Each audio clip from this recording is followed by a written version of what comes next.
네, 여러분 안녕하십니까? 네, 토요일 저녁입니다.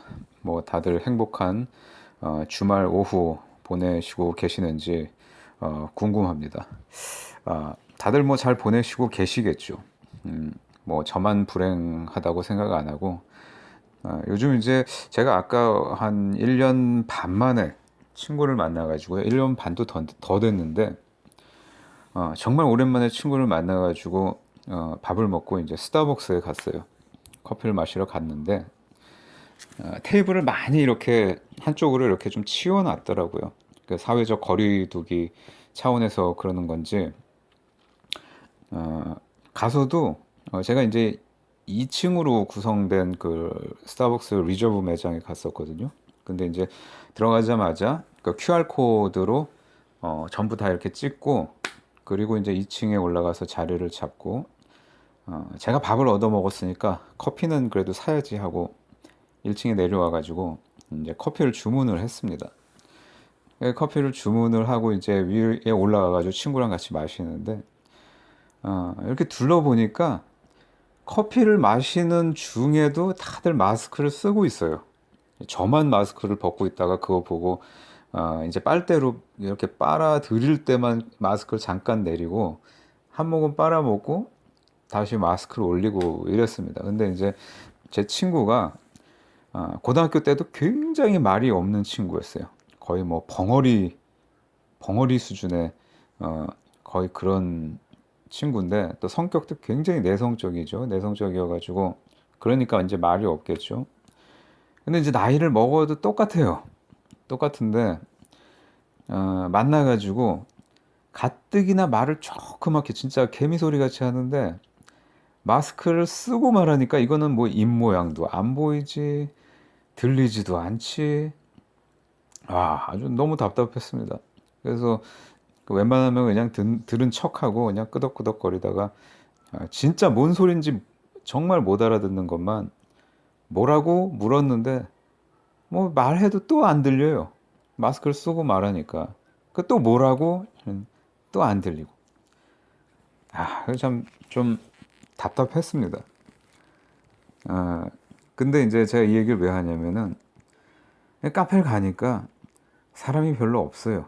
새로 이제 오픈한 그 리저브 매장인데 사람이 별로 없더라고요. 카페 안에. 예전 같았으면은 주말이고 토요일 낮이고 또 스타벅스니까 또 사람이 바글바글 해야 되는데 사람이 별로 없더라고요. 아무튼 커피를 마시고 친구랑 이제 헤어져서 집에 왔습니다. 근데 이제 요즘은 뭐 24시간 언제 어디서나 제 손 안에 있는 그 카카오톡에 의해 가지고 항상 그 인라인이 돼 있죠. 온라인이라고 해야 되나요? 그러니까 항상 우리가 옛날에 그 워키토키 무전기 같이 연결되어 있으니까 언제든지 뭐 친구가 뭐 어디 뭐 외국에 있건 뭐 어디 뭐 제주도에 있건 뭐 집 근처에 있건 카톡으로 이게 다 되는 거예요. 카톡으로 다 되니까 거의 뭐 2년 만에 만나도 사실 뭐 엊그제 본 것 같고 그리고 그동안 한 번도 이렇게 뭐 음성으로 통화를 한 적이 없어요. 다 카톡으로만 대화를 했는데도 불구하고 목소리가 뭐 이렇게 오랜만에 듣는다거나 뭐 이런 기분이 안 들더라고요. 그냥 뭐 어제도 카톡했고 오늘도 카톡했고 그저께도 카톡했고 뭐 매일 하다시피 했으니까 별로 이렇게 오랜만에 만난다는 그런 느낌이 들질 않았습니다. 근데 요즘은 다 저만 그런 게 아니라 다 뭐 말하다 보면은 다 그런 식으로 얘기를 해요. 실제 뭐 그 만난 지 오래된 친구인데도 불구하고 항상 이제 카톡으로 연결이 돼 있으니까 자주 안 봐도 그냥 항상 그런 식으로 인사하고 뭐 그런다고 하더라고요. 심지어 이제 그 스타벅스 가가지고 이제 다른 매장으로 갈까? 다른 커피숍으로 갈까? 하다가 이미 이제 우리가 QR코드를 찍어가지고 어, 제가 이제 2층에 자리가 있는지 보고 오겠다. 이렇게 올라갔더니 아주 명당 자리가 딱 있는 거예요. 그런데 다시 내려가가지고 친구를 부르기도 좀 뭐하고 그 2층에서 뭐 아래층을 향해 가지고 친구가 보이지도 않는데 뭐 친구 이름을 소리 질러 가지고 올라오라고 하기도 뭐하고, 그러니까 심지어 거기서조차도 제가 카톡을 하고 있더라고요, 친구한테. 올라와 이렇게. 아무튼 그랬습니다. 제가 오늘 말씀드리고 싶은 건요, 개그맨 강성범에 대해서 조금 몇 마디 말씀을 올리고자 하는데요. 사실 이거를 녹음하기 전에 제가 강성범을 굉장히 그 두둔하는 그런 내용을 이렇게 좀 녹음을 했었습니다. 뭐 올리지는 않았지만, 어, 그 이유는 이제 처음에 최근 들어서 이제 그 김용호 연예부장이 강성범에 대해서 이제 뭐 도박 관련 의심을 하는 뭐 이런 거를 이제 처음에 이제 폭로를 했죠. 그러니까 저는 이제 그렇게 생각을 했어요. 뭐 어떤 일방의 폭로나 제보란 것이 뭐 100%그 사실을 담보할 수는 없으니까 어, 강성범이 과연 그랬을까 이런 생각도 하면서, 또 제가 과거에 거의 한 20년, 19년 전이었던 것 같은데요. 18년 전, 19년 전 뭐 이랬던 것 같아요. 근데 당시에 이제 어떤 그 아가씨를 알게 됐었는데, 그 아가씨가 집은 저기 홍대 신촌 그쪽인데 학교를 저기를 다녔었어요. 졸업을 했었는지 뭐 휴학을 했었는지 아무튼 저기 출신입니다. 중앙대학교 연극학과. 그 이제 안성에 있는 건데, 안성 캠퍼스인데 거기 출신이었어요. 그래서 이제 제가 제 친구 중에 하나가 여기 강남 쪽에 살다가 평택으로 이사를 간 친구가 있는데, 그 친구의 차를 타고 그 아가씨를 픽업을 해가지고 평택을 내려갔던 적이 있습니다. 평택이 바로 그 안성 바로 옆에 붙어 있죠. 그 안성 캠퍼스랑 가까운데, 이제 친구 집에 가가지고 막 이렇게 별장 같은, 되게 평택에 있는데 되게 좋아요. 집이 막 이렇게 넓고 이제 시골이니까, 지방이니까. 근데 밤에 이제 얘기를 하는데 그러면 뭐 중앙대학교에 저기 연예인들도 많고 연극영화과니까 좀 뭐 직접 보거나 접했던 사람 있으면 좀 썰 좀 풀어봐 이랬더니 유지태 얘기를 하는 거예요. 유지태. 근데 이제 유지태 하면은 그 단국대학교 천안 캠퍼스 나온 걸로 제가 알고 있는데, 그 당시에 이제 유지태가 무슨 주유소 습격 사건이니 뭐 이렇게 영화 찍으면서 막 이렇게 뜨면서 유명해지면서 거기 이제 대학원을 다녔다고 그러더라고요. 그래서 뭐 유지태를 실제 봤는데 뭐 이렇게 어깨도 넓고 키도 크고 확실히 모델 같더라 뭐 이런 얘기를 하다가, 제가 그 외에 뭐 가깝게 지냈던 뭐 사람 없었냐 했더니 그때 이제 강성범을 얘기를 했었어요. 강성범을 얘기했는데 강성범은 훨씬 그 이전에 이제 개그맨이 됐다고 그래요. 그래서 이제 학교에서 선후배들끼리 이제 술을 마시는데 이제 술을 마시고 밥을 먹고 술을 마시고 이제 집에 가려고 하는데 강성범이 이렇게 와가지고 그 돈을 뭐 2만 원, 3만 원 이렇게 후배들한테 택시비를 택시 타고 가라고. 그러니까 여자 후배들한테 걱정되니까 그랬다는 거예요. 이렇게 주면서 니들 밤에 위험한데 그냥 가지 말고 택시 타고 조심해서 가라 이러면서, 그러면서 하는 말이 성범 오빠라고 하면서, 이제 선배님이겠죠. 근데 성범 오빠 참 마음이 따뜻한 사람이었고 학교 다닐 때도 그렇게 이제 자기가 데뷔를 해서 이렇게 뭐 선후배들끼리 오랜만에 만났는데 택시비를 주어주더라 이러면서 참 마음이 따뜻한 사람이다라는 그 얘기를 벌써 한 19년 전, 18년 전 그때 이제 얘기를 했던 기억이 납니다. 2000년도 초반이었는데 2001년도, 2002년도 뭐 이랬던 것 같아요.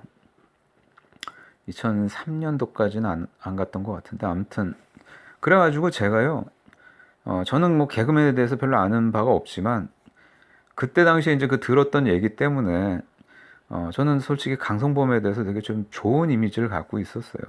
그리고 또 그 이후에 이제 개콘에서 이렇게 개그하고 뭐 지하철 막 역들 외우고 이런 거 보면은 저 사람 상당히 똑똑하구나. 머리가 좋구나. 암기력이 되게 뛰어나고 이 센스가 있고 머리가 잘 돌아가는구나라는 생각을 했던 기억이 납니다. 아무래도 우리가 그 어떤 뭐 미디어를 통해서 보는 모습은 저는 항상 그런 생각을 하거든요. 실제 그 사람의 모습이 아니다. 근데 아까 그런 예처럼 뭐 학교 선배였다거나 또 뭐 친구, 가까운 친구로 뭐 같이 생활을 했다거나 이런 사람들의 말은 좀 그래도 신뢰할 만하거든요. 그래서 같이 이렇게 뭐 학교를 다녔고 학교 후배였던 여자 후배가 굉장히 좋은 사람이었다라는 그런 증언들은 좀 뭐 신뢰할 만하다라고 생각을 해가지고 사실 한 며칠 전까지만 해도 저는 뭐 강성범에 대해서 이렇게 나쁜 생각을 갖지 않았어요. 않았는데 이 사람의 유튜브를 보는 순간 그 생각이 완전히 바뀌었습니다. 완전히 바뀌었어요. 어,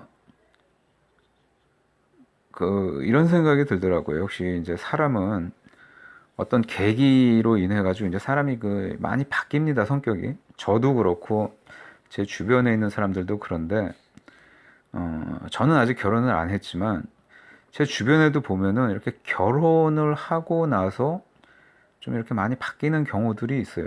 아무래도 좀 현실적인 문제들 때문에 대부분 이제 여자들이 좀 그런 경우들이 많은데 뭐 남자들도 크게 다를 바는 없습니다. 뭐 총각 때 뭐 그렇게 같이 잘 지내고 만나고 이랬던 친구들이 결혼을 하게 되면 아무래도 가정을 굉장히 우선시합니다. 우선시해가지고 얼굴 보기도 힘들게 되고 그러다 보면은 서로 이제 뭐 카톡에서만 좀 연락하다가 결국에는 이제 연락도 잘 안 하게 되죠. 그 연락 안 한 지 뭐 1년, 2년 이렇게 지나다 보니까 뭐 선뜻 먼저 이렇게 인사하기도 좀 뭐한 그런 사이가 돼버리고 그게 흐지부지 멀어지는 경우가 비단 저만 있는 게 아니고 주위에서 들어보면 다 그런 경우들이 많더라고요. 특히 뭐 같이 이렇게 다 유부남이고 애들이 있고 이러면 모르겠는데 저처럼 이제 저만 총각이고 뭐 친구는 결혼해서 애도 있고 뭐 이렇게 되면은요 사실상 이렇게 자연스럽게 멀어지게 됩니다. 여자들의 경우는 특히 그런 경우가 아주 뭐 다반사라고 하더라고요. 근데 이제 강성범의 그 유튜브를 보면서 이 사람이 일단 유튜브를 굉장히 상업적으로 이용하고 있구나. 뭐 상업적인 목적으로 뭐 누구나 다 그렇겠지만 그 물건 파는 거 보고 제가 이걸 좀 특히 좀 그런 게 강하구나라는 생각을 했습니다. 그러니까 뭐 그 사람의 어떤 뭐 경제 상황을 뭐 아는 바는 없지만 아무래도 뭐 부인도 있고 처자식이 있는 사람이니까 총각 때 이렇게 후배들한테 용돈 쥐어주면서 택시 타고 가라고 했던 강성범과 지금의 강성범은 솔직히 크게 아주 이렇게 같을 수가 없겠죠. 달라질 수밖에 없다고 생각을 합니다. 그러니까 유튜브에서 소위 뭐 좌파 코인팔이를 하고 있는 거죠. 좌파 코인팔이를 하고 있는 건데 그래서 뭐 물건도 팔고 예전에 방송에서는 잘 쓰지도 않았던 그 전라도 사투리를 아주 억세게 쓰더라고요. 아주 억세게 그냥 그 사투리를 그냥 굉장히 뭐 지역색을 뭐 굳이 표방을 하려고 그러는지 굉장히 심하게 씁니다. 제가 예전에 군대에 있을 때 전라도 친구들이 주위에 많았어요. 주위에 많았는데 그 중에 이제 지금 현직 경찰인데 나주 출신의 후임병 하나가 저한테 그런 얘기를 합니다. 실제로 전라도에 가면은 젊은 애들이 그렇게 심하게 전라도 사투리 안 쓴다. 근데 이제 광주 같은 데 가면은 유독 심하게 그 쓰는 애들이 있다. 일부러. 그런 얘기를 저한테 해주더라고요. 실제로는 뭐 나주, 뭐 전남에 어디 뭐 다른 지역 가면은요. 젊은 애들은 그렇게 많이 안 쓴다는 거예요. 저도 이제 서울에서 보면은 여자애들 같은 경우에는 그 전라도 사투리를 완전히 안 쓰고 거의 뭐 완벽한 서울말 쓰는 사람들이 대부분이었거든요. 근데 강성범은 거꾸로 가고 있어요. 데뷔 때 TV 이제 막 나올 때 한창 젊은 때는 전라도 사투리를 안 쓰다가 그 이후에 이제 뭐 SBS로 가가지고 무슨 그 코너 같은 거 개그 코너 같은 거 하면서 거기에 맞게 전라도 사투리를 쓰는 거를 봤던 그 기억이 나는데 지금은 아예 유튜브에서 굉장히 뭐 노골적이라는 표현은 좀 그렇지만 아무튼 그냥 뭐 의도적으로 이렇게 쓰더라고요. 아따 뭐 럭셔리 논평이 뭐 이렇게 쓰더라고요. 근데 제 그 전라도 그 후임의 말에 의하면은 젊은 애들도 그렇게 심하게 쓰지는 않는다는 거예요. 실제 전라도에 가봐도. 저는 뭐 가본 적은 없지만. 아무튼 그렇습니다. 그러면 왜 이 강성범이가 그렇게 지역색을 강조하면서 그런 거를 찍을까라는 생각을 해봤을 때, 그러니까 특정 지역의 특정 정치 성향의 사람들을 타겟으로 하고 있다는 거죠.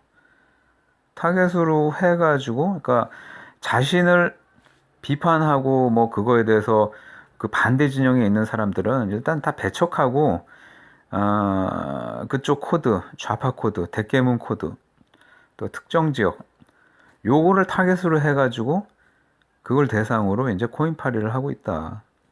거기서 물건도 팔고 그런 사람들 상대로. 그러니까 강성범이 똑똑한 사람은 맞는 것 같아요. 사람을 모을 줄 알고 그렇게 해서 뭐 10만 구독자, 20만 구독자 뭐 이렇게 모을 줄 알고 그 방법을 알고 뭐 좌파들은 뭐 사실 다 알겠죠. 이렇게 하면은 이렇게 구독자 쉽게 빨리 모아가지고 이거로 이제 코인을 모을 수 있다라는 것을 다들 알 겁니다 아마. 그러니까 이제 너도 나도 유튜브를 하면서 그런 식으로 구독자를 모으는 건데요. 그게 좀 괘씸하죠. 연예인이라면은 사실 그동안 뭐 강성범이 연예계 활동이 굉장히 오래됐다고 하는데 비단 좌파들만이 강성범을 사랑해가지고 그 위치에 오른 거는 아니라는 거죠. 그러니까 개콘할 때도 정치 성향을 떠나가지고 뭐 보수 우파인 사람도 강성범을 사랑해줬고 중도인 사람도 사랑해줬고 그런 식으로 해서 지금의 강성범이 있는 것인데 지금은 이제 유튜브에서 그러니까 특정 정치 성향의 사람들만 바라보고 그 사람들 대상으로 그렇게 코인팔이를 하고 있다. 그러니까 이런 게 좀 괘씸하고 좀 이런 부분은 당연히 비판받아 마땅하다고 생각을 하는 겁니다. 그 오늘자 기사가 나왔는데요. 사실 이것 때문에 제가 이걸 녹음하게 됐습니다. 그 월북이라고 그 대깨문들이 칭하는 그 공무원, 너무 안 됐어요. 이분이 이제 북한 군에 의해 가지고 사살당하고 살해당하고 시신이 이제 불태워졌는데 이 사건을 두고 강성범이가 뭐 헛소리를 해가지고 이게 기사화가 됐더라고요. 보니까 유튜브에서 뭐 그 아주 뭐 말 안 듣는 뭐 그런 부하에 의해서 저질러진 뭐 이런 식으로 묘사를 했던 것 같은데 아니 상식적으로 팩트만 따져봐도 전혀 강성범의 말은 사실이 아니죠. 왜냐면은 이게 어떤 즉각 조치 행위로서 예전에 이제 우리 휴전선 뭐 임진강 유역 같은 데서 철책 건너가지고 월북하는 사람을 뭐 즉각 조치로 사격해가지고 사살한 적이 있습니다. 우리 국민에 대해서 그런 거죠. 그런 거라면 이해를 하겠는데요. 이 사람은 북한에서 이제 발견을 하고 표류하는 걸 발견을 하고 6시간 동안 상부와 계속 끊임없이 보고를 주고받고 하는 그 결과 사살해라 그 명령을 받고 사살을 했다는 거죠. 그러니까 강성범의 주장은 뭐 말 안 듣는 뭐 부하가 뭐 이거는 말도 안 되는 진짜 헛소리고 북한이 또 그런 사회도 아니지 않습니까? 어떻게 뭐 전 그 군이 그냥 꼭두각시 같이 부속품에 지나지 않는 그런 사람들인데 그런 사람들의 뭐 어떤 뭐 재량권이 뭐가 있겠습니까? 위에서 죽이라면 죽이는 거고 살리라면 살리는 거고 그런 것이죠. 무슨 독단적으로 뭐 연평도에 포격하고 이런 나라가 아닙니다. 거기는. 그러니까 강성범이가 그런 뭐 모르고 그랬다면 순진한 거지만 알고도 대깨문들한테 코인팔이 하고 싶어서 그랬다면은 진짜 강성범은 사람이 진짜 많이 변한 거죠. 정말 악한 겁니다. 그거는 그렇게 사람을 혹세무민하고 자신들 진영의 사람들만 바라보고 만약에 거짓을 일삼는다면 알고도 그런 식으로 말을 한다면은 진짜 강성범은 나중에 벌 받을 거라고 생각을 해요. 예, 그래서 그런 식으로 얘기를 하는 게 참 안타깝고 강성범이 왜 그렇게 변했는지 제가 이렇게 강성범 얼굴을 보는데요. 그 우리 보수 우파 진영에서 막 쌍욕하고 그랬던 안모 씨. 그 사람 얼굴이 이렇게 오버랩해서 보이는 거예요. 뭐 가뜩이나 그 전라도 사투리를 심하게 써서 그런지 옛날의 강성범이 아닙니다. 얼굴이 좀 많이 관상이 변했어요. 뭐 김어준, 뭐 주진우, 뭐 이런 애들이랑 그렇게 어울려서 그랬는지 모르겠지만 참 안타깝고, 예, 강성범이 참 안 됐다는 생각을 해봅니다. 그럼 조금만 좀 더 덧붙이자면요, 뭐 이 사람이 뭐 월북이냐 아니냐 뭐 이 말들이 많은데요. 상식적으로 여태까지 그 북한이 월북자에 대해서 사살한 적은 아마 한 번도 없다고 제가 알고 있습니다. 왜냐면은 자진 월북자들은요 북한한테 굉장히 좋은 그 선전 체제 선전의 도구가 됩니다. 그래서 보통 월북자가 가면은 굉장히 극진하게 대우를 하죠. 그리고 뭐 1년이고 2년이고 아니면 그보다 더 길게 체제 선전의 도구로 활용을 합니다. 그런데 그럼에도 불구하고 자진 월북자를 만약에 자진 월북자라고 하는데 이런 사람을 사살을 하고 불태웠다? 전혀 상식적이지 않죠. 역사적으로 봐도 그렇게 하면은 향후에 북한으로 월북하는 사람들에 대해서 굉장히 좋지 못한 부정적이고 아주 무서운 그런 시그널을 줄 수밖에 없는 건데 다시는 그 누구도 월북을 하지 않겠죠. 그런데 북한이 굳이 월북자를 사살할 이유가 있을까요? 역사적으로 그런 적이 한 번도 없는데. 네, 그러니까 말이 이치에도 맞지 않는 거고요. 뭐 그거 말고도 따져보면은 굉장히 많죠. 사실 뭐 우리 군이 뭐 도청 자산을 통해 가지고 감시 자산을 통해 가지고 뭐 확실하다라고 얘기를 하는데요. 그 도청했다는 것이 뭐 당사자의 말을 녹음한 거 아니지 않습니까? 북한에서 이번에 온 통지문에도 보면은 누구냐고 물었을 때 말을 얼버무리고 심지어 도망가려고 했다. 그래서 사살했다라는 걔네들 증언이 나오지 않습니까? 거기에 어디에 자진 월북자였다라는 말이 걔네들 통지문에도 나오지를 않고 있어요. 그 누가 봐도 월북자라는 말은 그냥 그런 식으로 자기네들한테 유리하게 우리 군이 자신들의 어떤 면피용으로 프레임 씌우기에 불과하다. 라는 생각을 해봅니다. 그리고 또 우리 군이 부끄러운 얘기지만 역사적으로 참 그 어떤 사람들의 어떤 죽음과 관련돼서 자신들의 책임을 모면하기 위해서 얼마나 많은 죽음을 왜곡을 했습니까? 뭐 폭행당해서 군에서 구타당해서 죽은 사람도 마치 무슨 자기가 자기 가슴을 팍을 총으로 쏴가지고 자살을 했다 뭐 이렇게 꾸며대는 사례도 있고 뭐 굉장히 비일비재합니다. 뭐 공무원 하나 죽은 거를 뭐 자진월북해서 죽었다라고 둘러대는 건 진짜 뭐 일도 아니겠죠.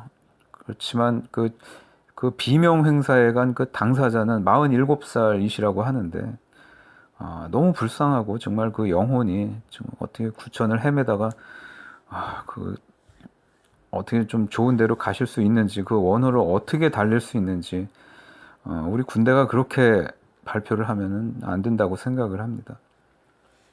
예, 너무 안타까운데 그 안타까움이 가시기도 전에 소위 그 좌파 코인에 편승하고자 하는 일부 몰지각한 그 대깨문 유튜버들, 뭐 연예인들, 문화인사들, 또 정치인들 이런 사람들이 헛소리 해대는 거 보면요, 정말 세상이 정말 갈 때까지 갔구나 라는 생각을 해봅니다. 들어주셔서 감사합니다. 주말 잘 보내시기 바랍니다.